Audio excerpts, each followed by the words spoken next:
अरे बिद्दू, आज घर में बहुत काम है। आज तुझे स्कूल जाने की जरूरत नहीं है। लेकिन दादी, आज तो स्कूल में मेरा टेस्ट है। अरे एक दिन स्कूल नहीं जाएगी तो ऐसी कौन सी तेरी कलेक्टर की पढ़ाई छूट जाएगी। वैसे भी मैं देख रही हूँ आजकल तो बड़ी ढीठ हो गई है। अपनी दादी की बातें सुनकर बिंदु नाराज हो जाती है। तभी उसकी माँ कहती है, अरे बिंदु, इतनी छोटी बात पे मुंह फुलाने की क्या जरूरत है। दादी बिल्कुल सही कह रही हैं। लड़कियों को तो घर के काम काज सीखना चाहिए। अरे बहू, रमेश के लाड़ प्यार ने इसे बिगाड़ रखा है। कम से कम तू तो मेरी बात समझती है। अच्छा, मेरी पूजा का समय हो गया है, मैं पूजा करने जा रही हूँ। इतना कहकर रमेश की माँ वहाँ से चली जाती है। इस तरह बिंदु की दादी और माँ दोनों अक्सर उसे घर के कामों में ही उलझा कर रखते थे। कुछ दिनों के बाद राजू और बिंदु के 10वीं के रिजल्ट्स आते हैं। दोनों बच्चे दादी को अपना अपना रिपोर्ट कार्ड दिखाते हैं। शाबाश मेरे लाल, तू तो बड़े अच्छे नंबरों से पास हुआ है। तभी बिंदु कहती है, दादी, मैं भी अच्छे नंबरों से पास हुई हूँ। रमेश की माँ बिंदु को अनदेखा करते हुए कहती है, हाँ हाँ ठीक है, अभी यहाँ खड़ी क्या कर रही है, सुन लिया मैंने। जाकर मेरे लिए चाय बना कर लिया। बिंदु उदास होकर चाय बनाने किचन में चली जाती है। तभी राजू कहता है, दादी, मैं क्रिकेट के कोचिंग सेंटर में एडमिशन लेना चाहता हूँ। अरे वाह राजू बेटा, ये तो तूने बड़ी अच्छी बात कही। तू कल ही अपना एडमिशन करा ले, जितनी भी फीस होगी मैं दे दूंगी। अरे एक दिन मेरा पोता विराट कोहली बनेगा।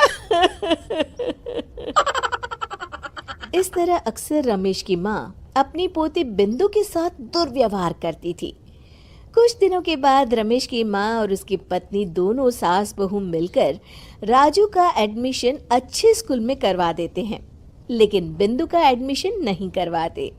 इस बात से नाराज होकर बिंदु अपनी दादी से कहती है, लेकिन दादी, मुझे भी आगे की पढ़ाई करनी है।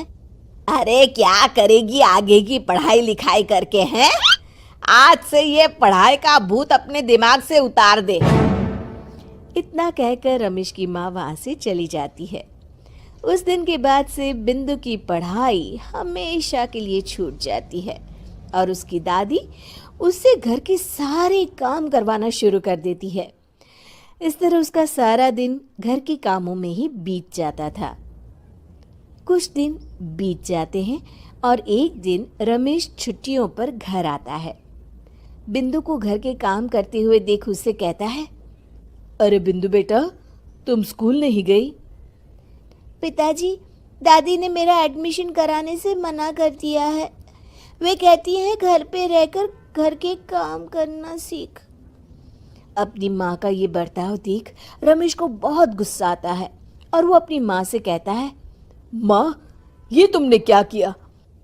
आगे की पढ़ाई के लिए स्कूल में बिंदु का एडमिशन क्यों नहीं करवाया? अरे बेटा, लड़की जात है, ज्यादा पढ़ लिख कर क्या करेगी?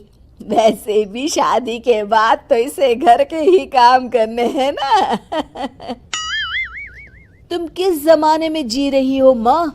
अगर कल्पना चावला के घर वाले भी तुम्हारी सोच के होते तो क्या वो पूरी दुनिया में हिंदुस्तान का नाम रोशन कर पाती? इसका स्कूल छुड़वाकर तुम इसका भविष्य बर्बाद कर रही हो, लेकिन मेरे रहते ऐसा नहीं होगा। बिंदु बेटा, कल ही तुम्हारा एक अच्छे स्कूल में एडमिशन करा दूंगा। तुम जितना चाहे उतना पढ़ो। मेरे होते हुए तुम्हें किसी बात की चिंता करने की जरूरत नहीं है। अपने पिता से हौसला पाकर बिंदु खुश हो जाती है और कहती है, जी पापा, मैं खूब मन लगाकर पढ़ाई करूंगी और बड़ी होकर डॉक्टर बनूंगी। ये हुई ना बात, शाबाश मेरी बेटी। शिक्षा, लड़का हो या लड़की, हमें दोनों को आगे बढ़ने का मौका देना चाहिए।